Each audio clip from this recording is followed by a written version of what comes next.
So let's solve problem statement. Example 3.5. A network of resistors is connected to a 16 volt battery with internal resistance of 1 ampere. We have a battery, 16 volt battery, and this network has got 1 ohm of internal resistance. Compute the equivalent resistance of the network. Okay, so this is the first part of the problem. So let's start solving first part of the problem only. तो इसका हमें equivalent resistance निकालना है. तो ये दो जो resistors हैं they are connected in parallel and इसके साथ ये जो रजिस्टर है ये सीरीज में है और फिर इन दोनों के साथ ये जो पोर्शन है ये सीरीज में है but these two resistors themselves they are connected in parallel. इस ढंग की कॉन्फ़िगरेशन है. तो ठीक है, 12 ohm and 6 ohm and 6 ohm. इस कंपोनेंट का जो है इक्विवेलेंट रेजिस्टेंस निकाल लेते हैं. 1/R1 1/4 plus 1/4 1/2.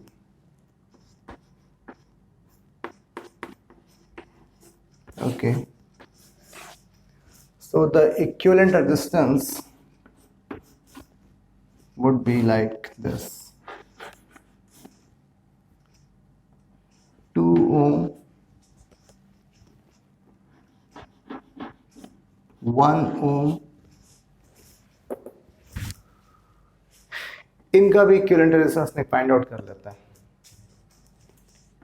1/R2 1/12 plus 1/6. 12 1 plus 2 R2 comes out to be 4 ohm.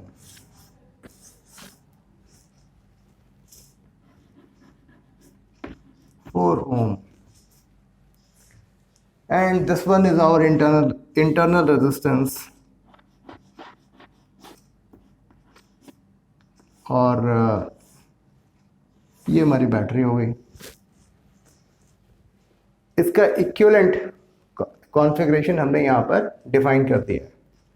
Now these, अच्छा इनकी नेमिंग कर लेते हैं.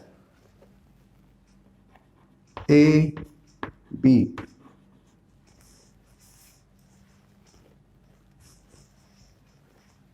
C D. अरे नहीं नहीं नहीं नहीं, गड़बड़ हो गई. All right,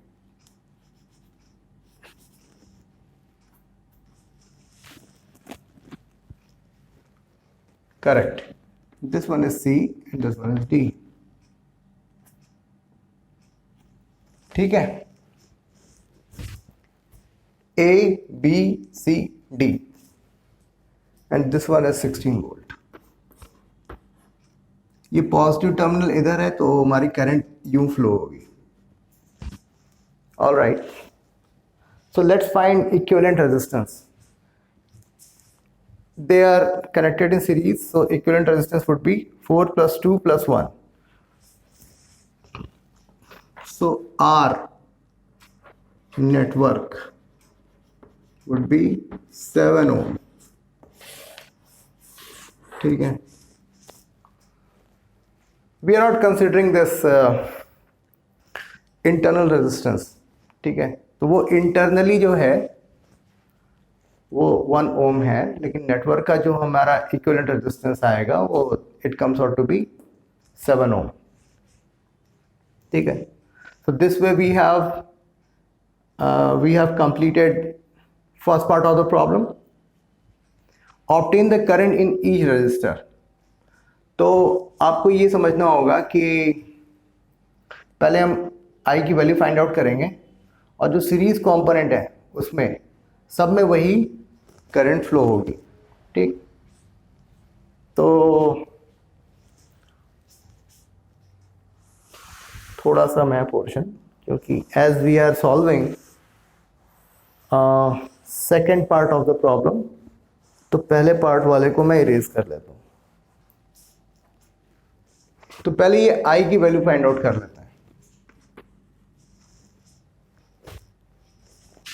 I is equal to V upon R. तो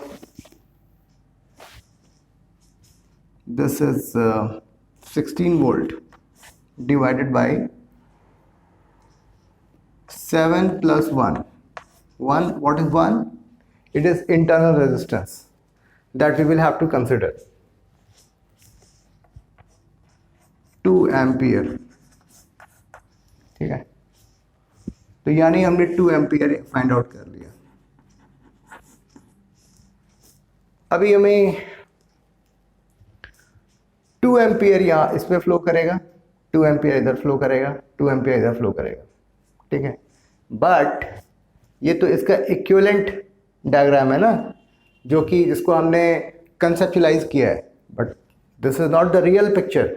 रियल पिक्चर तो ये है, और इस रजिस्टर में कितना करंट फ्लो कर रहा है, इस रजिस्टर में कितना करंट फ्लो कर रहा है, इनके डिटेल्स हमें फाइंड आउट करना है, ना कि इनके। ठीक है, ऑल राइट, ये जो हमने कंसेप्चुलाइज किया है कि इसका जो इक्विवेलेंट रेजिस्टेंस जिसमें 2 ओम रेजिस्टेंस बन करके आ रहा है, यहाँ पर 2 एम्पियर करंट फ्लो होगी, लेकिन but this is not desired. तो डिजायर्ड ये है कि इस पोर्शन में और इस पोर्शन में कितनी करंट है, कोई बड़ी बात नहीं है, फाइंड आउट हो जाएगा।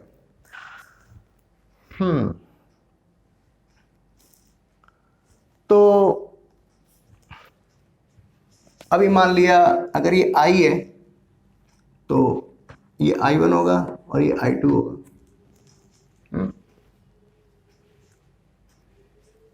इन दो पॉइंट्स के बीच का जो पोटेंशियल डिफरेंस होगा, देखो आप ध्यान से देखो, इस पोर्शन का और इस पोर्शन के बीच का जो पोटेंशियल डिफरेंस होगा, चाहे इस पाथ से करंट फ्लो करे चाहे इस पाथ से करंट फ्लो करे, in both cases it will remain same, क्योंकि वो पॉइंट तो वही है ना, उसी पॉइंट पर पहुंच रहा है।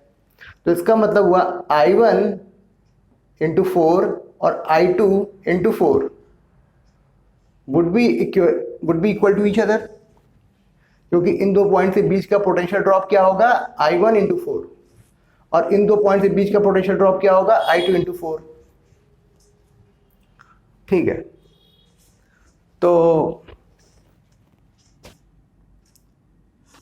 I1 into 4, 2 minus I1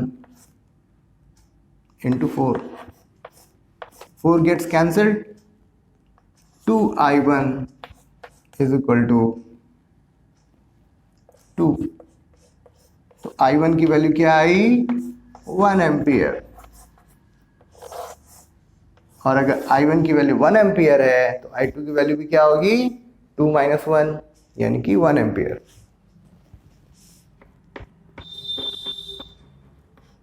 one ampere and 1 ampere, ये आंसर बिल्कुल ठीक है, कोई प्रॉब्लम नहीं है। ठीक है, यहां पर हम बोल देते 2 ampere, it would have been wrong. ठीक है, अभी हमने बोला है कि इस पर्टिकुलर रेजिस्टेंस में 1 एम्पियर फ्लो करेगी और इस पर्टिकुलर रेजिस्टेंस में 1 एम्पियर करंट फ्लो करेगी।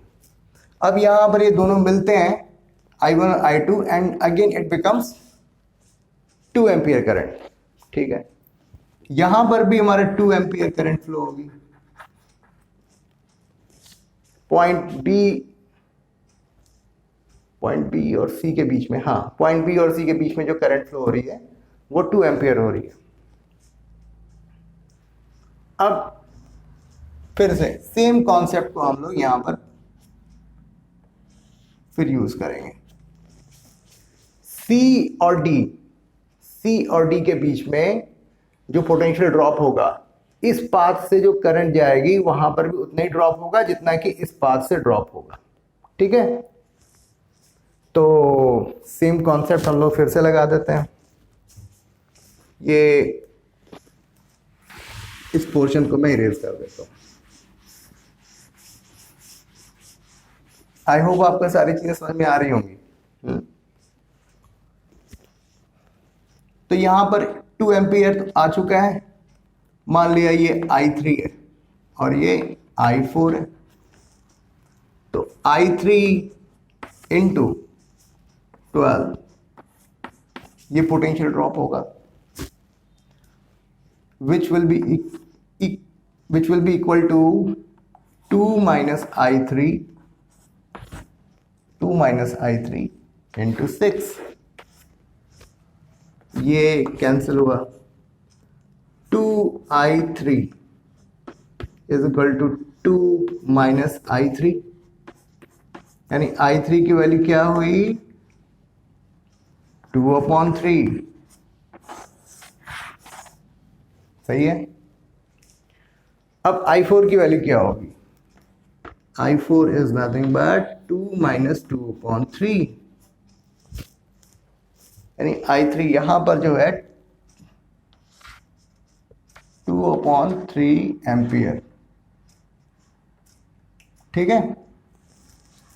और इस पोर्शन में कितनी करंट फ्लो हो रही है वो हम लोग यहां पर भी फाइंड आउट करने वाले हैं।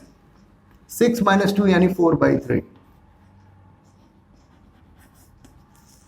इसका मतलब ये हुआ कि जिस पोर्शन में रेजिस्टेंस कम था वहां पर ज्यादा करंट फ्लो हुई है, और जिधर रेजिस्टेंस ज्यादा था वहां पर कम करंट फ्लो हुई है। ठीक है। इस पोर्शन में जो I4 है 4/3 एम्पियर। I4 की वैल्यू हो गई, यानी I1 I2 I3 I4, और ये यहां पर 2 एम्पियर तो हमने ऑलरेडी फाइंड आउट कर लिया है। तो हर जगह 1 2 3 4 5 सारे करंट्स हमने फाइंड आउट कर लिए। ठीक है। यानी इस पोर्शन में 1 एम्पियर, इस पोर्शन 1 एम्पियर, यहां पर 2 एम्पियर, यहां पर 2/3 एम्पियर, और इस पोर्शन में 4/3 एम्पियर। ठीक है। और यहां पर 2 एम्पियर होते हुए इधर आ जाएगी। ग्रेट। अभी एक और पोर्शन बचा हुआ है। Obtain the voltage drop VAB, VBC and VCD। तो ठीक है, तो अभी थोड़ा सा क्लीनिंग कर लेते हैं, और अगर ज़रूरत पड़ेगी तो एक और डायग्राम बना लेंगे।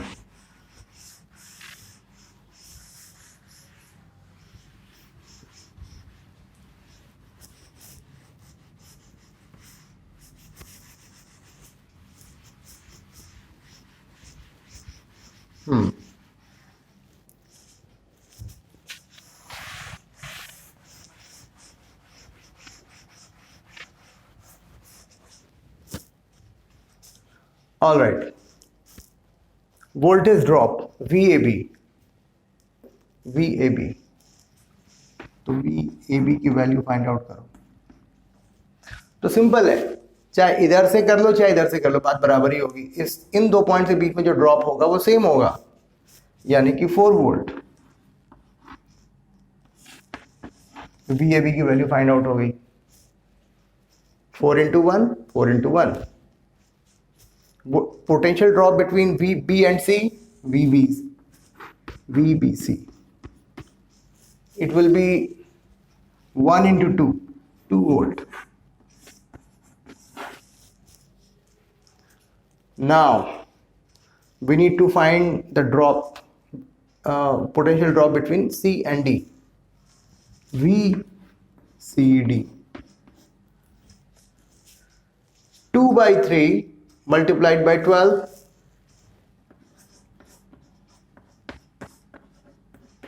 यानी कि 8 वोल्ट। अगर यहां से भी करेंगे ना तो भी यही आएगा, 4/3 × 6 यानी 8 वोल्ट आएगा। अच्छा, इन तीनों को आप ऐड करोगे ना तो क्या आ रहा है कि इन दो पॉइंट्स के बीच में कितना ड्रॉप आया? 4 + 2 6, 6 + 8 14 और होना कितना चाहिए 16, यानी कि 2 वोल्ट का ड्रॉप यहां पर आ रहा है, ठीक है। तो this way we have found the solution of C part also. तो आई होप आपको स्टेप बाय स्टेप जो मैंने एक्सप्लेन किया है वो सारी चीज़ें आपको समझ में आई होंगी। और आई मस्ट से अच्छा क्वेश्चन था, ठीक था, बोर्ड में एग्जाम में आने लायक बिल्कुल ही क्वेश्चन है, और इनफैक्ट कॉम्पिटिटिव एग्जाम्स में भी ये पूछा जा सकता है। Thank you.